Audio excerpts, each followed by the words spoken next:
one of the things that we have to remember about the book of Ecclesiastes is that often Solomon's approach to this is looking at life under the sun. In other words, not looking at life beyond the sun, looking at it with what eternity is involved regarding life and life after this. So often, because of that, he has a very pessimistic and very negative outlook on things. And one of the things that troubles him, and a theme that occurs a few times in the book, is about death.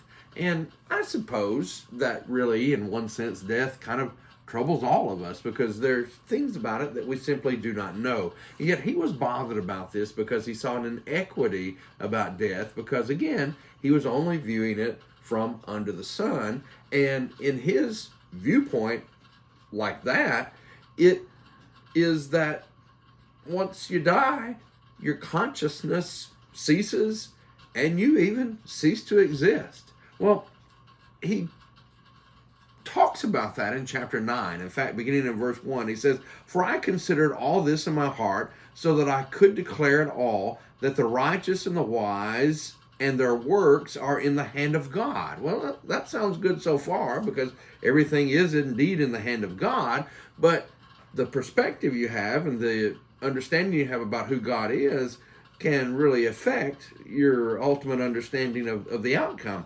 People know neither love nor hatred by anything they see before them when they're looking under the sun.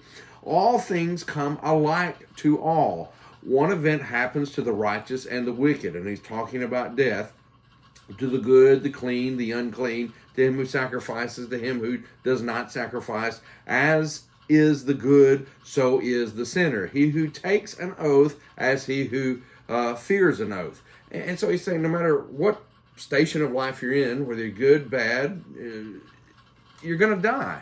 And he's really bothered by this because he sees again that inequity. So he says, this is an evil in all that is done under the sun, that one thing happens to all. Truly the hearts of the sons of men are full of evil and madness in the days that they live. And after that, they go to the dead. In other words, the reaction of some people is, well, if I'm going to die and this is it, then I'm just going to live the way I want to. And he says that's not a very good perspective either. But for him who is joined to all the living, there is hope.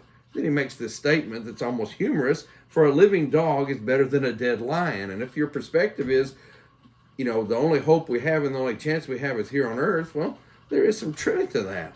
He goes on to say, for the living know that they will die, but the dead know nothing, and they have no more reward, for the memory of them is forgotten. Also their love, their hatred, and their envy have now perished. Nevermore will they have a share in anything that is done. And he closes this little section by saying, under the sun. And when you don't think of life beyond the sun, and you think that death is an end of existence, an end of consciousness, an end of who you are, then that's the conclusion you're going to come to. But you know what? We know differently, don't we? We know better. We know that death is not the end of our existence. Death is not the end of our consciousness. In fact, death really is the beginning of eternal life.